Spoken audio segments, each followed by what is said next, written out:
자, 이번 시간에 교재 311페이지 이제 설비 관리에 관한 급수 설비부터 해서 이제 관련 교재 보면 쭉 설비에 관한 부분들 쭉 기술이 되어 있습니다. 부분들은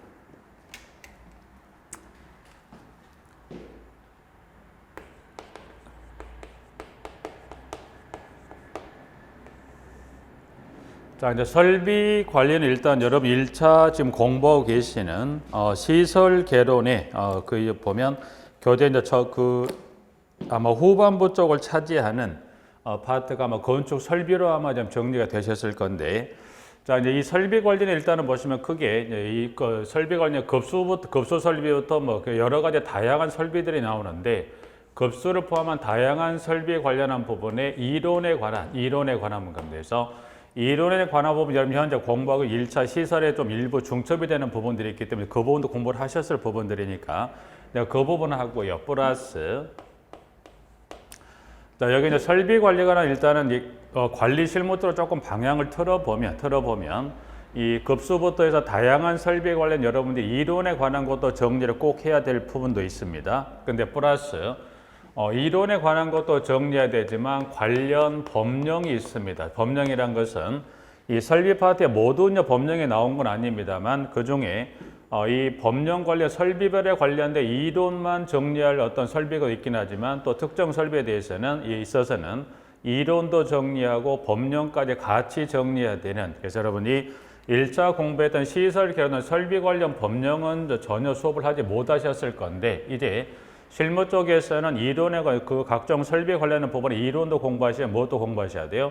관련 법령에 관한 내용까지를 좀 쭉 정리하실 필요가 있어요. 그래서 현재 교재 지금 보시는 첫 번째 급수 설비에 관한 부분 쪽에서 일련의 설비들이 나와 있는 부분들인데, 여기는 지금 교재하고 필요한 부분들은 교재를 좀 확인할 거고, 그렇지 않은 부분들은 지금 첨부돼서 지금 보고 계시는 교환으로 해서 같이 병행을 할 겁니다. 그래서 여기 이 두 개 파트에 대해서 지금 보시면 이 두 개 파트에서는 지금 여기 어떻게 진행을 할 거냐면 설비 파트에 관한 것은 교재에 있는 내용이 있는 지금 교재에 조금 미진한 부분이 있어 그걸 좀 보완하기 위해서 그런 부분들인데, 여기 이 부분은 지금 보면 교재 내용하고 플러스 교환하고 같이 해서 병행하는 형태로 진행을 할 겁니다. 그래서 교환은 일단 교재는 책을 쓰신 분이 만들었다 뭐 내용을 정리한 부분들이고요. 그 부분에 조금 미진한 것들은 보면 지금 첨부된 교환을 가지고서 같이 진행을 할 겁니다. 그래서 경우에 따라 지금 여기 보면 가장 1절하고 2절에 급수 설비하고 배수 통기 설비는 현재 지금 첨부된 교환을 가지고 할 거고요. 필요한 부분이 이제 그렇지 않은 부분은 교재 관련되어 있는 것은 교재를 통해 한 이 두 가지 좀 병행의 수업을 한다고 미리 좀 말씀을 좀 드립니다. 부분들이기 때문에 혹시 조금 혼란이 있을 수 있긴 합니다만 교재에서 조금 부족한 내용들은 교환에 따른 이론하고 법령으로 같이 해야 될 필요가 있기 때문에 실무는 물론 이론도 시험을 나옵니다만 실무 쪽은 보면 법령도 설비 관련 부분에 언급을 하기 때문에 좀 더 이 필요한 법령을 좀 이걸 세부적으로 확인하거나 이론에 관한 것도 교재 조금 빠진 부분들은 여기 교환에 좀 보충하는 형태로 해서 두 가지를 같이 병행해서 수업을 한다는 걸 미리 좀 양해 말씀 좀 드리고요. 자, 그래서 이제 일단은 먼저 급수 설비입니다. 자, 급수 설비에 관한 교재 일단 페이지 311페이지 쭉 몇 가지가 나와 있긴 합니다. 그래서 교재에 나와 있는 부분은 여러분 쭉 한번 참조 형태로 쭉 한번 봐주시고요. 이제 급수 설비에 관한 부분들은 교재에 기술이 된 내용들이 쭉 나와 있는 부분 쪽에서 나와 있는데, 여기는 지금 교환으로 한번 쭉 진행을 하도록 하겠습니다. 그래서 여기는 지금 보면 지금 현재 여러분들의 나눠드린 교환을 가지고 급수 설비에 관한 부분들은 진행을 하도록 할게요. 그래서 먼저 급수 설비에 관한 부분을 좀 정리하고자 합니다. 급수 설비. 자, 먼저 급수 설비에 가면 1절에 이제 급수 설비라고 해서 1번에 급수설 일반 사항에 대한 그래서 슬리브입니다. 일단 슬리브는 어느 용도로 쓰는 어떤 시설 또는 장치냐, 그래서 배관이 벽이나 바닥을 관통하는 경우 콘크리트 사설 전에 미리 슬리브를 넣고 슬리브 속에 급수관을 통과시켜 배관을 하면 배관의 수리 교체 작업 시 편리하다. 급탕 난방에서는 배관의 신축 팽창, 즉 교체 수리도 용이하지만 이 슬리브란 것은 어디 급탕 또는 난방관이 지나갔을 때는 뭐하더라 그 배관의 신축 팽창을 흡수한다는 개념입니다. 슬리브의 개념은 여러분 공부하셨을 보니까 이 콘크리트를 타설할 때 미와 같이 원통형 모양의 여기다 뭐를 미리 매설하자는 거예요. 이와 같이 슬리브를 미리 그 관이 통과를 이 계산 거에 같이 이 슬리브를 여기 놓고 여기 이 슬리브에 여기를 뭘 보내다는 거예요. 급수관을 보내든 배수관을 보내든 난방 급탕관을 보내서 차후에 이 관에 뭐 수리나 교체가 용이하도록 하기 위해서 미리 배관 내 매설하는 그 시설 또는 장치를 뭐라고 해요? 이거를 슬리브를 합니다. 개념은 그렇게 잡으시면 되기 때문에 슬리브 하나 확인하시고요. 자, 그 다음에 크로스 커넥션입니다. 일단 여기는 의 정도 보죠, 의. 자, 건물 내에는 각종 설비 배관이 혼재하고 있어 시공시 착오로 서로 다른 계통의 배관을 접속하는 경우가 있다. 이 중에 상수로부터의 급수 계통과 그 외 계통이 직접 접속되는 것을 뭐라 합니까? 크로스 커넥션이다. 그래서 크로스 커넥션은 뭘 말하는가? 음용수 용도 배관과 그 외 용도 배관 연결한다? 연결하지 않습니다라고 해서 그걸 뭐라고 해요? 크로스 커넥션이죠. 그래서 의 나와 있고요. 부분들은 자, 슬리브하고 크로스 커넥션 의 나와 있고 대책에 가보면 1번에 음용수용 배관은 다른 용도 배관 어떠한 배관과 연결해서 안 된다고 그랬습니다. 1번. 2번. 급수배관 설치 시공 시 역사회판 작용이 발생하지 않도록 세정밸브식 대변기는 뭘 설치한다고 그랬습니까? 진공 방지기, 이걸 달리 역류 방지기, 버큐um 브레이커를 설치합니다라고 되어 있죠. 그래서 여기 보시면 세정밸브식 대변기, 그 대변기 세정 방식 중 뭐가 있어요? 세정밸브식 대변기 있죠. 여러분이 지금 보면 세정밸브식 대변기. 세정밸브식 대변기는 보면 여기는 보면 세정 탱크가 없죠. 바로 어디요? 급수관에 연결을 해서 이 세정밸브식 대변기에 여기는 뭐가 달렸어요? 여기는 세정밸브 대변기 세정밸브가 있죠. 이 세정밸브 이걸 이 플러시 밸브라고 하는데 세정밸브를 손으로 잡고 한번 눌렀다 놓으면 어떻게 일정압이어서 일정량의 물이 급수관에서 공급이 돼서 이 변기 오수를 쓸어서 밑으로 내려보내는 역할을 합니다. 근데 이 세정밸브 대변기는 여기 세정 탱크에서 물을 내리는 게 아니라 급수관으로 직관으로 연결하다 보니 어떻게 돼요?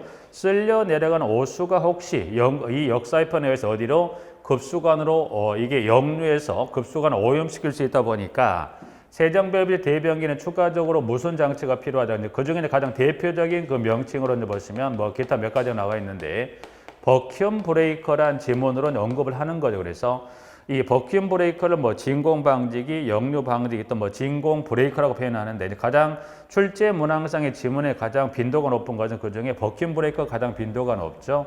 그래서 이거를 설치를 해서 역류하는 그 역사회판 장에 역류하는 오수에 대해서 이거를 차단. 즉 여기 이게 하는 역할은 무슨 역할인가요? 결국은 역류하는 건데 배관 압이 어떤 마이너스 부압이 되다 보니까 그 부압인 상태를 이 버큐um 브레이커가 열려서 외부 공기를 여기 안에 집어넣어서 관내 압을 일정 유지해주는 역할을 하죠. 그 장치가 뭐가 있다? 버큐um 브레이커라고 그러죠. 그래서 크로스 커넥션 하나 확인하고요. 자, 경도, 물의 경도에 관련해서 1번에 경도 환산이라든가 경도 표시 봐두시고 여기서는 그중에 세 번째.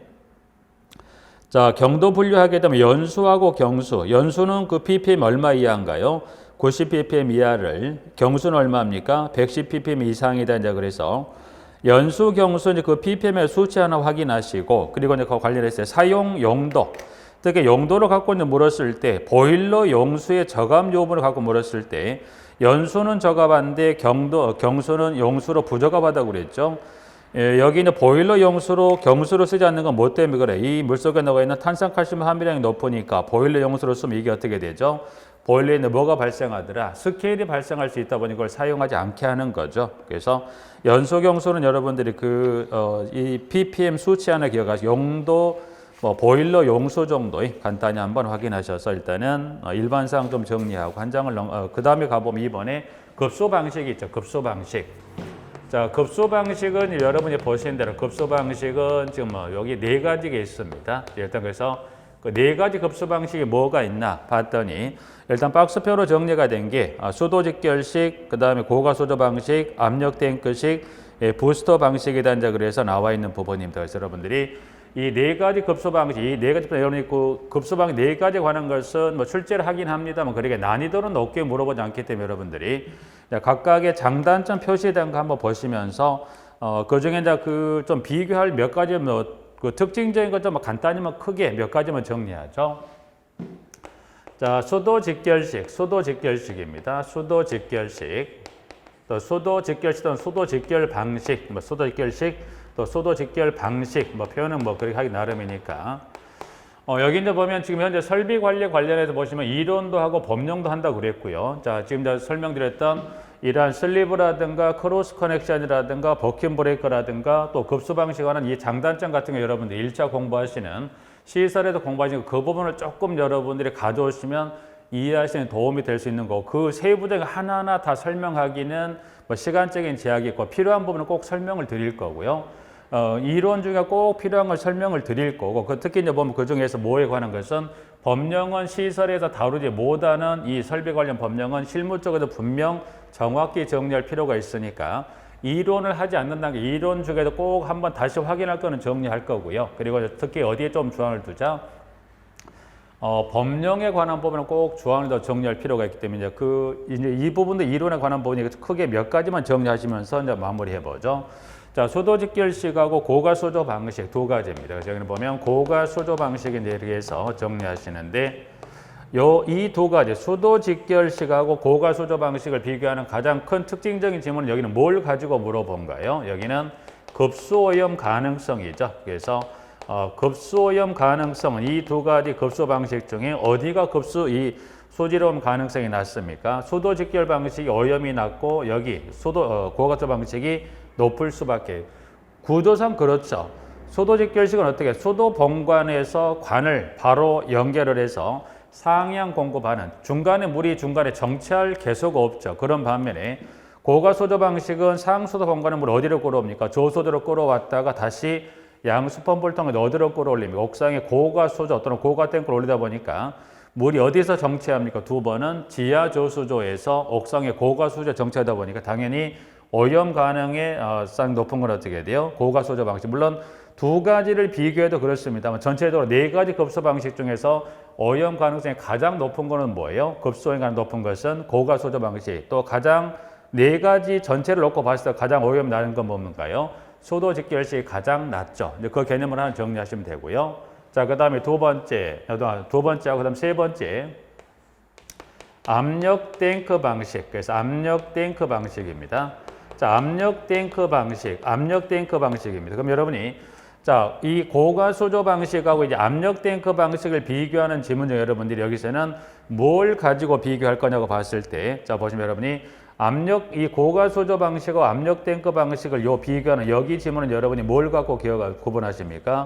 급수 압력을 가지고 비교하셨을 때, 자, 고가수조 방식 급수 압력 일정합니까? 일정합니다. 그런데 뭐는 압력 탱크만 일정하지 않죠. 왜냐하면 압력 탱크 방식은 상수도 본관의 물을 압력 탱크로 가져와서 압력 탱크와 연결된 이 컴프레시 압을 가하면 압력 탱크에 있는 탱크 내에 압이 가득 차서 그 압에 의해서 물이 밀려서 위로 올라가죠. 그러면 여기 압력 탱크에 출발한 물 이 출발한 물은 어디예요? 그 공급하는 결수의 고층까지 올라가야 돼요. 그러니까 탱크에 출발하는 시작점 압은 어디까지를 계산하는 거예요? 건물의 그 고층까지 보내는 걸 계산하다 보니까 압이 당연히 저층하고 고층 또는 최고의 압이 같다 틀리다 같지 않죠. 그러다 보니까 급수압 일정하지 않죠. 그래서 단순히 이 급수 방식을 물었을 때 급수압력이 일정하다는 질문을 주면 뭘 찾으시면 돼요? 고가수조 방식. 그리고 급수압 일정하지 않다면 뭘 찾습니까? 압력 탱크 방식을 찾는 형태로서 고가수조 압력 탱크는 급수압력 일정하다, 일정하지 않다. 그래서 이 부분 하나 확인하실 수 있는 거고, 그 다음 부스터 방식. 자, 부스터 방식은 좀 명칭은 한번 좀 정리하고 갈게요. 근데 부스터 방식만 갖고 물어볼 수 있긴 한데 여기 질문을 조금 더 추가한다면 시험에 나왔던 질문 위주로 한번 보면 여기는 질문을 탱크가 없는 부스터 방식이다. 그럼 탱크가 없는 부스터 방식입니다 라고 돼요. 부스터 방식은 앞에 뭐를 이 부스터 방식만 주기도 하지만 앞에다가 탱크가 없는 부스터 방식을 해도 같은 표현이다. 그럼 결국 여기서 말한 탱크가 없다, 탱크가 없어. 여기서 말한 탱크란 건 무슨 탱크를 말한 겁니까? 지금 고가 수조 방식 옥상에 뭐가 있어요? 고가 수조 또는 고가 탱크가 있죠. 압력 탱크 방식인 지하에 뭐가 있어요? 압력 탱크가 있죠.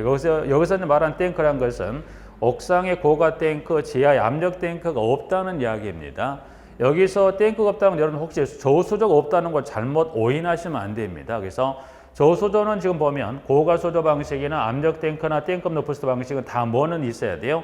저수조로 일단은 본관의 물을 끌어와서 상향 하향으로 나눠지기 때문에 일단은 여기서 말한 탱크가 없다는 것은 뭐예요?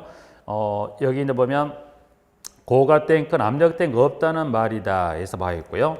그러면 요 탱크 없는 부스터 방식은 또 달리 지문에 실제 시험에서 이거를 이 표현으로 물어보기도 하지만 이걸 대신에 이거를 펌프 직송 방식이다. 그래서 여기는 이거를 펌프 직송 방식이라고도 표현하죠. 그래서 지문에 그러면 펌프 직송은 말 그대로 탱크가 없이 뭘로 바로 보내더라? 상수도 그 저수도 물을 펌프로 끌어와서 피로 개수에 바로 보내는 형태를 또 펌프 직송 방식이다. 그래서 표현은 탱크 없는 부스터 방식을 주거나 펌프 직송 방식을 주거나 같은 의미라 보시면 됩니다. 그래서 여기 그럼 이 네 번째는 뭘 보자? 탱크가 없다는 건 이 부스터 방식은 고가 수조나 압력 탱크에 비해서 뭐가 없습니까? 탱크가 필요 없더라. 그래서 탱크 크기가 크다 작다 그런 표현은 나오는 자체가 틀리도 뭐가 탱크 자체가 필요 없으니까. 자, 그렇게 하나 정리하시고 여기서는 그 탱크 정도만 구분하시고 여기서 하나 보실 건 여러분들이 여기서 뭘 하나 그 용어 개념 하나 정리하실게. 정속 방식하고 변속 방식의 요 개념만 정리하시게요. 정속 방식은 뭐고 변속 방식은 뭐냐 했을 때 여러분이 그 개념 정도만. 그래서 변속 방식하고 변속 방식은 뭐냐라고 했을 때 자, 지금 교환에 가보시면 지금 밑에 1번에 정속 방식은 대수 제어 방식이라고 그래서 여러 대 급수 펌프를 병렬로 설치하고 사용량만큼 펌프가 차례대로 증가하면서 가동하는 방식을 뭐라고 그래요? 일단 정속 방식, 그 다음에 변속 방식은 양가로 가보니까 회전수 제어 또는 인버터 제어 방식이라고 표현하고 있는데 정속 변동기와 변속 장치를 조합하거나 변속 정동기를 이용하여 사용량만큼 펌프 회전수를 변화시켜 양수하는 방식을 뭐라고 그래요? 이거를 부스터 방식이라고 그랬습니다. 부분들은. 여기는 어떤 개념이냐면 일단 그러면 탱크 없는 부스터 뭘로 보낸다는 거예요? 펌프 갖고 직접 보낸다. 근데 그 펌프 운영을 어떻게 하면 정속 방식은 여러분 여기서 말하는 정속이라는 것은 펌프를 병렬로 펌프가 있다. 펌프가 있으면 이제 펌프를 병렬로 펌프를 병렬로 연결합니다. 그래서 펌프를 이렇게 병렬로 연결해서 물을 공급하는 형태죠. 그러니까 여기는 이 정속이라는 거 이 펌프 대수를 가지고 물의 공급량을 조절한 거 이건 뭐래 이거를 정속 방식입니다.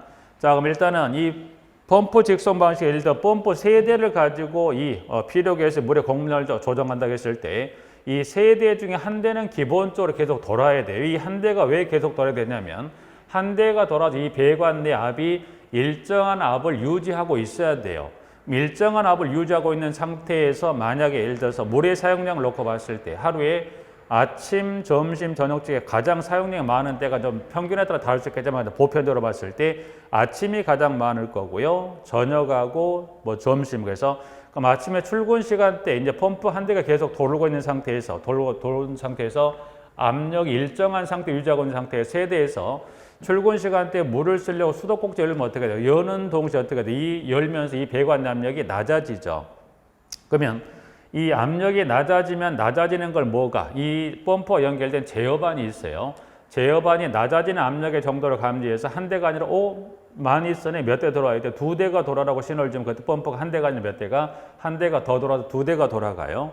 그리고 압력이 더 낮아진다는 건 사용 개수가 더 많다. 그럼 최대 몇 대까지? 세 대가 풀 가동해서 물을 밀어 올려서 씁니다. 그러면 출근 시가 서서히 지나면 어떻게 돼요? 압력이 올라가네 몇 대만 돌아야 돼? 두 대. 그리고 출근 시간이 되면 어떻게 돼요? 물의 사용이 현재 줄다 보니까 몇 대가? 한 대는 기본적으로 해서 사용량에 따라 한 대, 두 대, 세 대를 가지고 이 운영하는 이걸 이거를 정속 방식에 대해 개념으로 해서 하나 확인할 수 있는 부분이죠.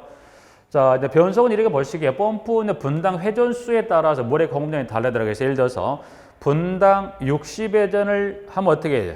60회 전 했을 때와 분당 90회 전은 뭐 어떻게 물이 1.5배로 늘어나죠. 또 분당 120회 전 하면 물이 어떻게 돼요? 60회 전보다는 물이 2배로 늘어나게 돼요. 그래서 펌프 대수를 갖고 물의 양을 조절한 걸 뭐라고 해요? 변속 방식이다. 그래서 부스터 방식은 여러분이 그 탱크가 없다는 관념 하나 확인하시고, 두 번째 정속 방식 또는 변속 방식 중에 선택을 운영할 수 있는데, 여러분이 정속은 이와 같이 병렬로 해서 그 물의 공조 조절하는 대수를 조절한 걸 정속, 펌프 이 회전수를 조절해서 뭐 물의 공급방을 그런 뭐라고 이거를 변속 방식이다. 이제 그래서 네 가지 급소 방식 이 정도만 진짜 나와 있는 장단점 한번 보시면서 지금 보신 대로 소도 직결식에서부터 이제 부스터 방식은 이 각각 비교하는 법 주로 이게 포인트가 돼서 주로 물어본 질문들이기 때문에 이 포인트를 꼭 잡아서 좀 정리할 형태로 해서 일단은 급소 방식 좀 정리합니다. 자, 그 다음 급수 설비 계산식과 펌프 등에 관한 부분에 가시면 여러분들이 질문에 가보시면 지금 계산 문제가 이제 보면 급수 관련 파트에서 시험을 냈을 때 이제 보면 주로 계산 문제가 급수 파트에서 시험 문제가 조금 다른 설비 파트보다는 이 급수 파트 계산 문제가 좀 출제 빈도가 높은데, 근데 그 중에 보면 여러분 양정입니다. 양정은 여러분이 실양정하고 전양정이죠. 그래서 실양정은 뭐뭐를 더한가요? 흡입양정에 토출양정을 더한 것을 뭐라고 그래요? 실양정. 실양정에다 뭐를 더합니까? 이제 관내 마찰 손실 수도까지 더하게 되면 그걸 뭐라고 그래요? 전양정을 구합니다. 그래서 여러분이 주어지는 조건을 넣어서 계산하시면 되는 거고요. 자, 그 다음에 관경을 구하는 계산식은 여러분이 보면 지금 관경은 여러분이 보시면 관경 볼까요? 관경. 자, 일단 급소 설비 관련 계산식을 좀 어떻게 계산식은 그 중에 보면 여러분들이 좀 계산식은 관경을 계산하는 계산식이 있습니다. 그래서 계산식을 보니까 여기는 보니까 관경을 계산하는 식은 이렇게 돼서 1.13 곱하기 계산식을 가보시면 1.13 곱하기 유량을 요속으로 나눠주게 되죠. 그래서 여러분이 여기는 유량을 요속으로 나눕니다라고 되어 있어요. 유량을 요속으로 나눈다 해서 나와 있는데, 여기 이제 요 식은 여러분 요 식은 그대로 계산을 하시면 되는데, 중요한 건 여러분이 보시면 여기서 뭘 하나 주의하시냐면 유량의 단위는 지금 보면 세제곱미터 퍼 세크죠. 요 단위 꼭 주의하시고, 요속의 단위는 미터 퍼 세크입니다. 그래서 여러분이 여기 이제 주어지는 조건 1.13 곱하기 루트 유량을 요속으로 나눠주는데, 요걸 왜 기억하시냐면 관경을 구하는 문제를 줄 때는 보시면 유량, 요속을 지문에 분명히 조건을 줄 건데, 그 주어지는 조건에서 단위가 세제곱미터 퍼 세컨드를 분명히 확인하셔야 돼요. 그게 무슨 말이냐? 예를 들어서 유량을 줬습니다. 근데 예를 들어 유량을 숫자를 주고 여기를 예를 들어서 리터 퍼 세크로 뒀다면 어떻게 주어지는 조건 유량을 요걸 그대로 들어가면 안 되죠. 왜냐하면 유량의 단위는 뭐라고 그랬어요? 세제곱미터 퍼 세크니까 여기 있는 루트에 집어넣을 때는 뭘 하셔야 돼? 만약에 주어지는 조건이 세제곱미터 퍼 세크면 그대로 들어가는데, 이게 요 리터를 뭘로 바꿔야 돼? 그거를 세제곱미터로 바꾸어서 지문에 넣어주는 그런 단위 변환을 좀 주의하시기 위해서 유량 단위는 세제곱미터 퍼 세크, 요속은 미터 퍼 세크이기 때문에 관경을 계산하는 식은 일단은 주어지는 조건 넣으면 되는데, 이 유량 요속에 주어지는 조건의 단위가 동일한지 안 한지 꼭 확인하시고, 동일하면 그대로 들어가 계산하시면 되는데, 동일하지 않으면 꼭 이 단위, 그 주어지는 단위가 다르다면 세제곱미터 퍼 세크나 미터 퍼 세크로 단위를 변환해 넣는다는 거, 그거 꼭 주의하셔야 됩니다. 계산 문제는 여러분 식을 기하는 게 가장 첫 번째지만, 이제 그 다음에 여러분이 보시면 주어지는 그 각각의 단위가 제대로 되느냐 확인하는 게 두 번째. 그래서 단위가 맞으면 그대로, 아니면 여러분들이 단위를 변환해 넣는 것, 그 부분 꼭 주의하셔야 되고, 이거 하나 확인하시고요. 관경을 구하는 건 보시면 이 식은 여러분이 1번과 같은 식을 물어볼 수 있지만, 관경을 물어보는 식은 지금 두 번째 우측에 그 이어진 질문 나와 있죠. 루트 V5분의 4Q라고 되어 있죠. 그럼 여기는 보면 여기는 V5분의 4Q라고 되어 있어요. 4Q. 유량을 여기 이제 보면 여기 이제 Q라는 것은 유량을 말하는 거죠. 유량을 Q라고 표현한 거고요.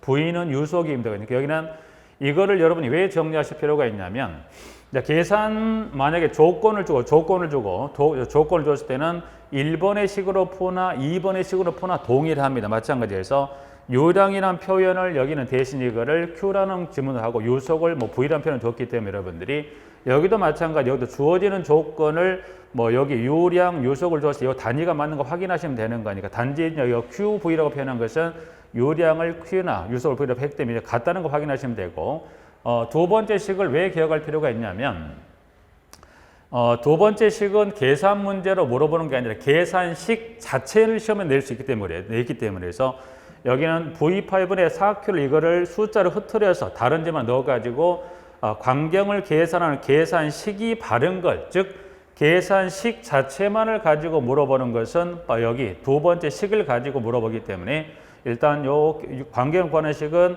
1번, 2번 두 가지 모두가 다 조건 넣었을 때는 값은 똑같이 계산이 되는데 2번을 확인하는 것은 계산식만을 갖고 자체만으로서 이 관계를 구하는 식을 물었을 때는 두 번째 식을 가지고 그 지문에 주기 때문에 여러분이 루트 V5분의 4Q라는 거 그걸 기억하시면 되기 때문에 일단은 관계 구하는 식 하나 확인해 주시고요. 자, 그 다음에 축동력. 축동력은 여러분이 보시면 지금 보면 축동력도 이제 보시면 여러분이 축동력입니다. 축동력도 꼭 하나 꼭 확인할 필요가 있어요. 여러분이 축동력도 이제 보시면 여러분 또 축동력은 여기 보시면 기본적으로 요 계산식 거기 나와 있는 밑에 있는 지문을 풀어서 한번 쭉 한번 적어보죠. 축동력은 물의 밀도입니다. 물의 밀도 곱하기 양수량입니다. 양수량 곱하기 전향정이에요. 전향정을 뭘로 나눕니까? 전향정을 상수 6120의 곱하기 효율로 이거를 나눠주면 구하고자 하는 축동력을 구합니다. 자, 여기서 주의할 게 있어요. 여기도 마찬가지 축동력 일단 여러분이 첫 번째 요 계산식을 기하는 게 첫 번째, 그리고 두 번째 축동력과 밀도부터 효율과의 관계가 여기 뭡니까? 뭐랬을 때 여기는 비례 관계 있다는 거 하고 그다음 여기는 어떻게 돼요? 반비례 관계 있다는 거예요. 그래서 이제 보시면 축동력과 양정 간의 비례 관계 있습니다. 축동력과 효율은 무슨 관계에 있어? 비례 관계 있다는 거. 이것도 꼭 확인할 필요가 있어요. 그러니까 축동력은 계산 문제도 분명히 물어보지만 축동력은 또 현재 진행으로는 뭐예요? 계산 문제도 물어보면 뭣도 물어봐요? 밀도부터 효율 관계가 비례 관계인지 반비례 관계인지 이것도 지문상에 물어보기 때문에 이것도 확인할 필요가 있다는 겁니다. 부분들은. 자, 이제 그러면 요거는 2번은 그래 마무리하고, 자, 축동력을 만약에 주어서 여러분들이 여기 보실 거는 가장 먼저 여기 양수량 있어요. 양수량의 요 단위 주의할 게 양수량의 단위를 한번 볼까요? 단위가 뭐라고 되어 있죠? 양수량의 단위 여기는 세제곱미터 미닛으로 되어 있죠. 그러면 양수량의 단위가 어떻게 여기다 보니까 세제곱미터 퍼 미닛입니다. 자, 문제는 지금 축동력은 거의 문제가 정형화되어 있기 때문에 크게 벗어나지는 않습니다. 마찬가지 좀 전에 요량 같은 것도 주어지는 조건이 세제곱미터 퍼 세크가 맞나를 확인하듯이 양수량도 마찬가지예요. 주어지는 조건이 예를 들어 숫자 얼마 세제곱미터 퍼 미닛이면 그대로 들어가면 되는데 마찬가지 여기도 단위가 여기 세제곱미터를 리터로 주거나 여기를 세크로 줬을 때 여러분이 이 단위 변환을 해서 넣어주시는 게 가장 또 중요하기 때문에 여러분들이 양수량도 꼭 단위가 세제곱미터 퍼 미닛인지를 확인하는 게 가장 또 중요합니다.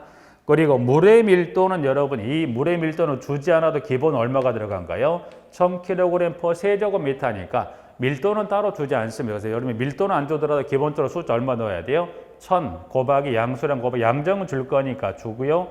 지문에 양수량, 양정, 효율은 주는데 뭐는 안 줍니까? 물의 밀도는 안 주기 때문에 기본적으로 안 줘도 기본 얼마가 들어가야 돼요?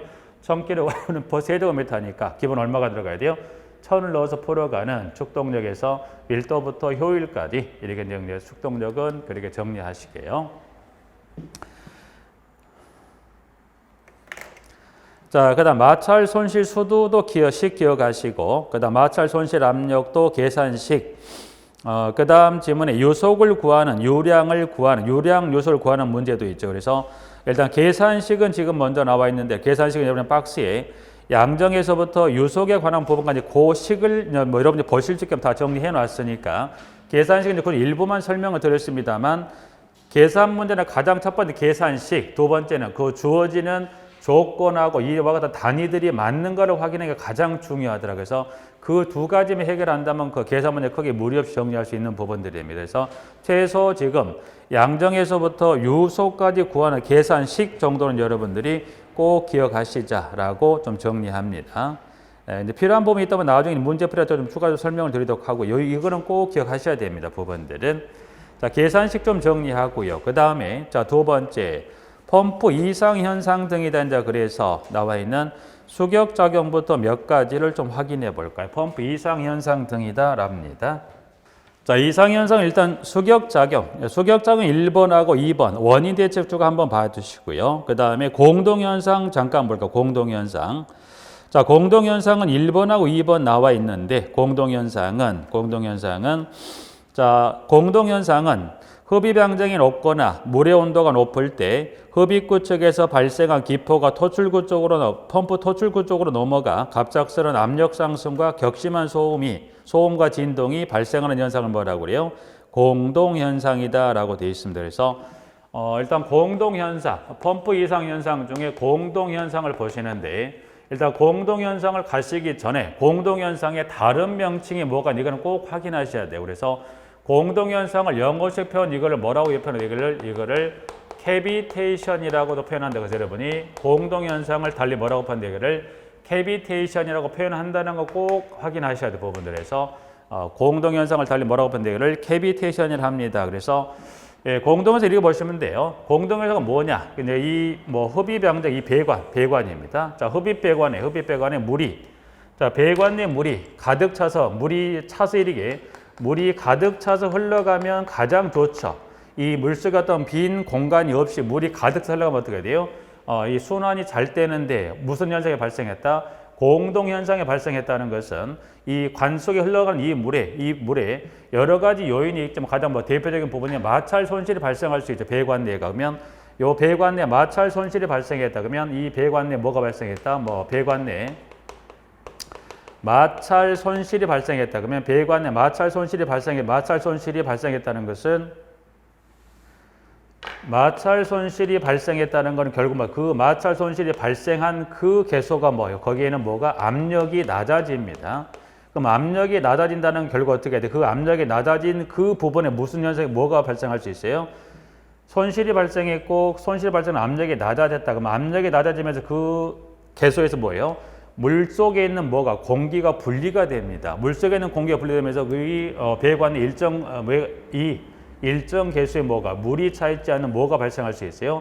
빈 공간, 즉 이와 같은 무슨 부가 공기가 차 있는 공기부가 발생할 수 있죠. 그래서 이와 같이 이 배관 내 이와 같이 압력이 낮아지면서 그 물 속에는 기포가 분리가 되면서 빈 공간이 발생하는 현상, 이거를 공동 현상이라고 그랬습니다. 그래서 이와 같은 현상을 공동 현상이라고 하고 이거를 달리 뭐라고 하더라? 캐비테이션이라 합니다. 네, 하나. 자, 대책은 보니까 자, 펌프 설치 높이를 낮추어 흡입 양정을 흡입 양정을 작게 한다는 거예요. 흡입 양정을 낮게 가능하면 토출보다는 흡입 양정이 낮죠. 그래서 아무래도 펌프가 흡입 양정이 높게 되면 물을 끌어올린 높이가 높을 수밖에 없다 보니까 어떻게 돼? 힘이 들죠. 그러니까 흡입 양정을 짧게 한다는 거 흡입 양정을 낮게 해서 펌프가 힘드는 걸 사전에 좀 막아주자. 기억. 니은. 펌프 흡입 측에 공기 유입을 방지합니다. 디귿. 수온의 상승을 방지하는. 수온 상승을 방지하는 무슨 말이에요? 이 물을 끌어올린 이 물의 온도가 높아지면 어떻게 해요? 물의 온도가 높아진다는 것은 그 물 분자간이 서로 떨어지죠. 떨어지면 어떻게 돼요? 그 떨어지는 사이에 뭐가 발생해요? 공기층이 발생할 수 있기 때문에 수온의 상승을 방지한다라고 해서 디귿번 하나 봐주시고, 그 다음에 리을. 흡입 배관의 지름을 크게 한다고 그랬습니다. 요건 이렇게 좀 보실까요? 흡입 배관의 지름을 크게 합니다. 예를 들어 여러분이 커피 전문점에 가면 커피를 사 나오실 때 보면 커피를 먹을 수 있는 빨대, 뭐라고 표현하나요? 정확한 표현 모르겠지만, 자, 그 커피 전문점에 주는 커피를 먹을 수 있는 그 빨대라고 그런가요? 정확히 일단 그 빨대 1번은 이건 어디에서 커피 전문점에서 빨대라고 잠깐 봐주시고, 자, 2번은 여러분 일반 음료수를 마실 때 편의점에 가보시면 음료수를 마실 때 주는 그 빨대는 훨씬 더 크죠. 이렇게 큽니다. 그러면 자, 커피 전문점에 주는 빨대 1번, 그리고 음료수를 마실 때 쓰는 빨대 2번 했을 때 여러분이 여기 1번, 2번 중에 커피나 음료수를 먹을 때 이게 쉽게 빨아들일 수 있는 어디가 훨씬 쉽습니까? 1번 번은 어디가? 2번이 훨씬 용이하죠. 그렇다는 게 결국 무슨 말이에요? 여기 요 빨대 지름이 어디가 훨씬 더 큰가요? 커피 전분보다 어디가 훨씬 커요? 여기 이제 음료수를 먹는 이 빨대 좀 훨씬 크죠. 그러다 보니까 어떻게 돼요? 결국 이건 무슨 말이더라? 흡입배관의 지름이 커야 돼요, 작아야 돼요? 흡입배관의 지름이 커야 되죠. 이 커야만 누가? 펌프가 힘이 덜 들죠. 아무래도 이 흡입배관이 짧다는 거, 그 끌어올리는 그 힘이 어떻게 돼요? 많이 들어가다 보니까 이 배관에 뭐가 발생할 수 있어요. 이와 같이 마찰 손실이 발생을 해서 압력이 낮아지면서 뭐가 빠져나올 수 있다? 공기가 빠져나오면서 빈 공간이 생기는 현상을 유발할 수 있기 때문에, 그래서 흡입배관의 지름을 크게 한다, 작게 한다. 흡입배관을 크게 한다는 것은 이 배관의 지름이 크면 작은 것보다는 훨씬 어떻게 해? 펌프가 일하는데 힘이 들어요, 덜 들어요? 힘이 덜 드니까 뭐가? 이와 같은 공동현상을 막을 수 있는 대책이 되겠더라. 그래서 네 가지 잠깐 확인하고요. 자, 그 다음 서징 현상입니다. 서징 현상은 달리 이거를 맥동 현상이라고도 하는데, 펌프와 송풍기 등이 운전 중에 한숨을 쉬는 것 같은 상태가 되어 송출 압력과 송출이랑 사이에 주기적인 변동이 일어나는 현상을 뭐라고 그래요? 서징 현상 또는 이거를 맥동 현상이라 설명을 합니다. 부분들은 서징 현상은 여러분 서징 현상, 이거를 달리 이거를 뭐 맥동 현상이다. 그래서 여기는 우리나라 말로 표현해서 이거를 맥동 현상이라고 표현한다고 합니다라고 해서 확인하시면 되는데, 여기는 송출 유량과 압력 사이가 일정하지 않다 보니까 펌프가 가동에도 일정의 끊기는 현상이에요. 펌프가 가동 쭉 가동하다 툭 끊어지고 가다 툭 끊는 현상이에요. 그런 현상이 발생할 수밖에 없는 건 여기 현재 이 지문인데, 서징 현상은 여러분 이제 보면 서징 현상을 물어본 건 실무 쪽에서는 주관식으로 현재 그 박스 지문을 주고 주관식으로 물어봤던 지문도 있지만, 서징 현상은 또 시설에도 서징 현상 관련한 걸 물어봤어요. 여러분이 공부하셨던 산형 특성 곡선이라고 해서 여러분이 어디 쪽에 이 산형 특성 곡선의 어느 쪽에서 이 서징 현상이 발생을 해서 여러분이 보면 어디 쪽인가요? 왼쪽에서 발생한다고 공부하셨을 건데, 자, 산형 특성에는 이 곡선 자체가 산 모양으로 되어 있다고 해서 그래서 산형 특성이라고 그래요. 자, 이와 같은 산형 특성이 어느 부분에 발생합니까? 서징 영역이라고 하게 되면 왼쪽과 오른쪽 중에서 서징 현상에 발생하는 어떤 영역 또는 구역이라면 어느 부분에 발생하는 거예요? 여기는 왼쪽의 서징 현상이 유량과 압력이 일정하게 하지 않죠. 그러면 요거는 뭘 생각하시면 여러분이 여기는 유량, 양정, 여기는 양정입니다. 양정은 높이를 말하는 거죠. 유량. 그럼 여기는 유량과 양정과의 관계를 놓고 봤을 때 보죠. 자, 왼쪽에서 서징 현상이 발생할 수밖에 없는 것은 뭡니까? 양정은 높아가는데 물의 양은 많아요, 적어요? 적어져. 그럼 결국 물의 양은 이 높이는 높아지는데 물의 양이 적어진다. 그럼 결국 물의 양이 적다는 건 수압도 세요, 약해요? 수압도 약할 수밖에 없다 보니까 높이는 높아지는데 물의 양이 적다 보니까 그걸 밀어 올리는 힘이 적을 수밖에 없죠. 그러니까 밀어 올리려다 어떻게 돼요? 높이 밀어 올리기는 올리는데 이게 물량이 적다 보니까 수압이 적으니까 올라갔다가 다시 내려오고 올라갔다 내려오는 그 현상이 반복이 되는 것으로서 산형 특성 곡선이 어느 구역에서 발생한다? 왼쪽 구간에서 발생하는 걸 뭐라고 그래요? 이게 서징 현상이 되어서 표현은 현재 박스에 있는 그 지문은 실무 쪽에서 실제 그 주관식의 문항을 주었을 때 이 형태로 물어봤었고요.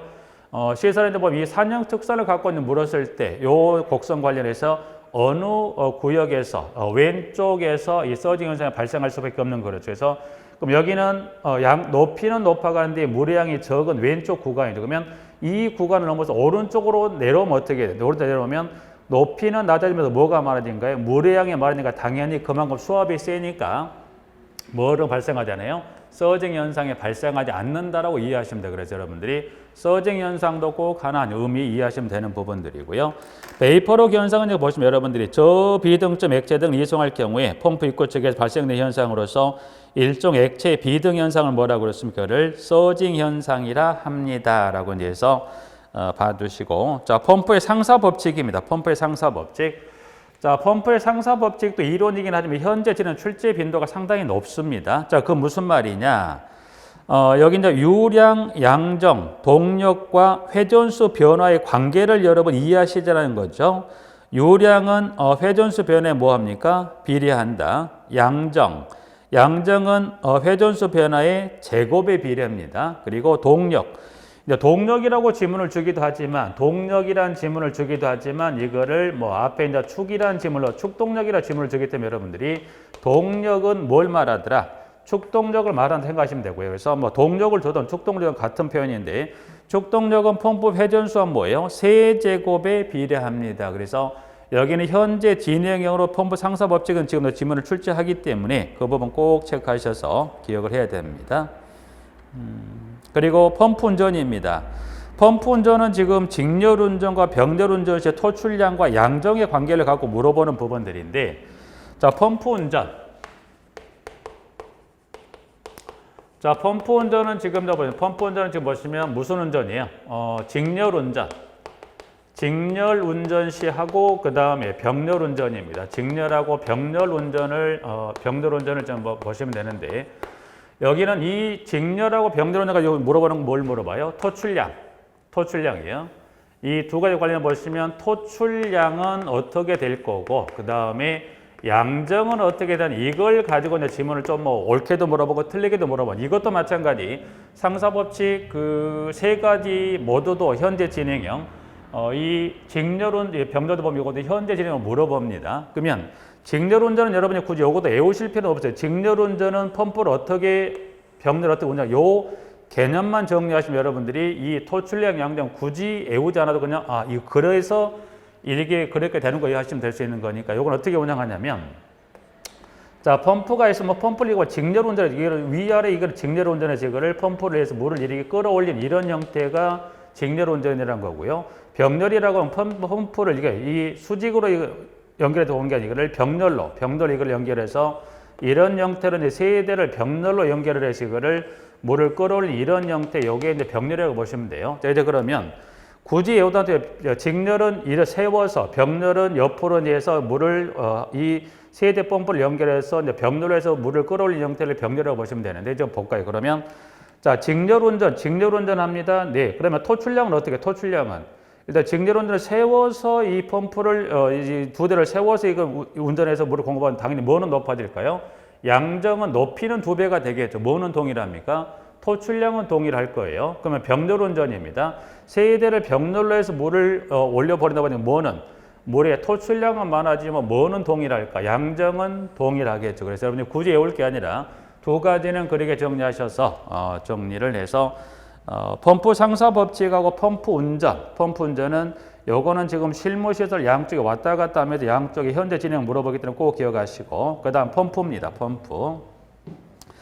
자, 펌프는 지금 왕복동 또는 왕복동식 펌프라 그래서 이제 세 가지 피스톤, 플런저, 워싱턴이라고 그랬는데 보시면 펌프도 좀 확인해 볼까요? 간단히 확인하죠.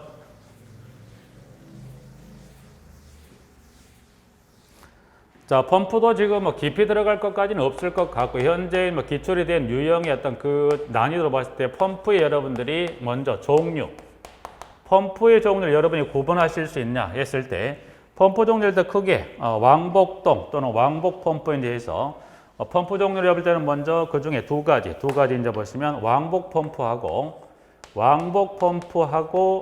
그 다음에 원심 펌프인데,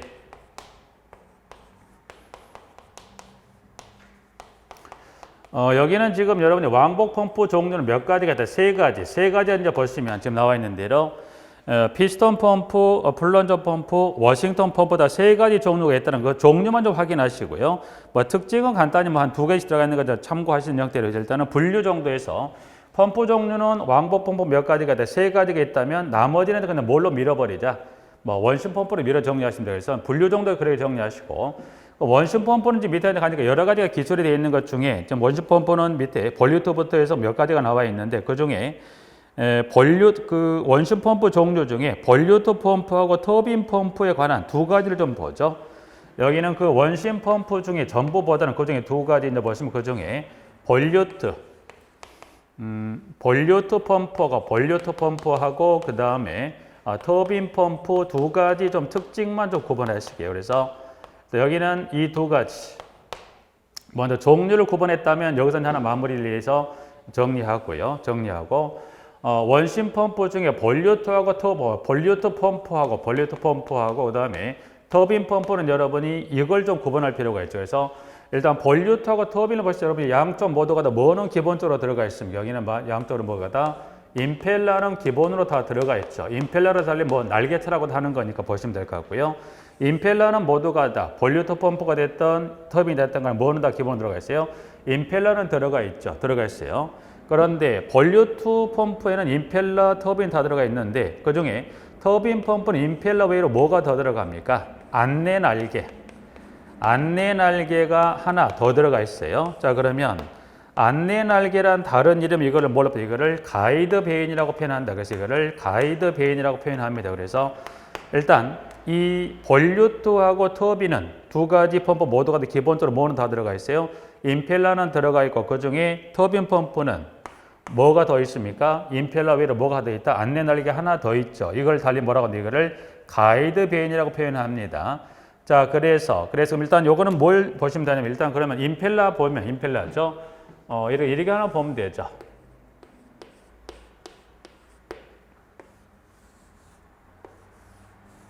자, 물을 끌어올려서 이 임펠러가 돌아서 물을 끌어올려서 이게 펌프에서 여기를 통과해서 볼을 보내야 되는데 임펠러만 가지고 이게 돌아서 물을 끌어올렸더니 물이 어느 한 방향으로만 가지 않고 임펠러를 가지고 물을 보내면 어떻게 돼요?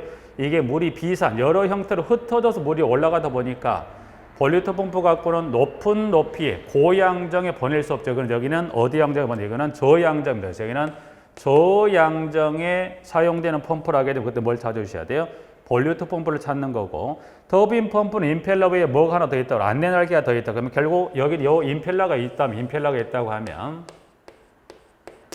바깥쪽으로 뭐가 더 있다? 안내 날개가 하나 더 있다. 안내 날개가 하나 더 있죠. 그래서 이거가 안내 날개 하나가 더 있기 때문에 외부 케이싱은 똑같죠. 똑같은 모양이긴 한데 똑같은 모양으로 이렇게 되어 있긴 한데 그러면 여기서 물을 공급을 할 때 임펠러가 돌지만 이 물을 안내해주는 뭐가 하나 더 있다. 이와 같은 안내 날개가 하나 더 있다면 물을 이 한 방향으로 해서 안내를 해서 끌어올릴 수 있다. 그래서 이 임펠러만 갖고는 물을 끌어올 때 여러 방향으로 흩어질 수 있는 그러한 반면에 여기 임펠러에 뭐가 하나 더 있다. 이와 같은 안내 날개가 하나 더 있다 보니까 이 끌어올리는 물을 어느 한 방향으로 안내해서 물을 쭉 해서 어디까지 끌어올지 이거를 높이까지 끌어올릴 수 있죠. 그래서 여기 터빈 펌프는 여기는 양정은 여기는 높은 높이까지 끌어올 때 그래서 고양정에 사용된다. 그래서 여러분들이 저양정, 고양정에 쓸 수밖에 없는 것은 임펠러 하나를 가지고 물을 공급하다 보니까 어느 특정 한 방향 물을 공급하니까 이 물이 흩어져서 올라가다 보니까 높은 높이까지 공급하지 못하는 저양정에 쓴다고 한다면 터빈 펌프는 추가적으로 임펠러 외로 안내 날개가 하나 더 있기 때문에 그 물을 올라오는 물을 임펠러가 돌면 동시에 안내 날개까지 돌아서 물을 일정하게 한 방향으로 해서 물을 끌어올릴 수 있다 보니까 높은 높이까지 끌어올릴 수 있다. 이게 이 터빈 펌프는 여기는 무슨 양정에 사용한다. 이걸 고양정에 사용한다. 그 정도까지 여러분이 구분하셔서 종류는 여러분이 일단은 명칭을 물었을 때 이 세 가지 꼭 기억하시고 그 다음 원심 펌프는 여러분이 그 중에서 볼류트와 터빈을 꼭 구분하셔야 돼. 그 중에 안내 날개는 어디에가 있습니까? 터빈 펌프에 들어가 그걸 달리 이걸 뭐라고 한다? 가이드 벤. 이와 같은 작동 원리에 의해서 여기는 저양정에 사용된다면 여기는 추가적으로 안내 날개 하나 더 있다 보니까 높은 높이까지 끌어올릴 수 있는 원리에 의해서 여기는 고양정에 사용된다까지 좀 확인 한번 해 두실까요, 부분들을? 자, 그렇게 정리해서 일단은 펌프 관련한 부분에 전체적으로 이상현상에서부터 마지막 펌프 종류까지 이제 해서 구분을 좀 해 놓으실까요? 기타 나머지는 그냥 참조적으로 한번 보실게요. 아직 펌프 관련한 부분들은 지금 이상현상에서부터 펌프는 지금 예전에 물어봤던 대로 이 분류 정도 하고 그 다음에 이 볼류트와 터빈에 관련 임펠러 외로 안내 날개가 어디가 들어있고 그 있기 때문에 저거에 쓰는 정도, 개념 정도만 확인하시면 될 것 같아요, 부분들은. 자, 그러게 해서 이 이상현상 등까지 좀 정리를 좀 해서 마무리하고요. 좀 쉬었다가 다음 시간에 저수조 설치 기준에 관한 부분부터 다음 시간에 설명을 좀 드리도록 하겠습니다.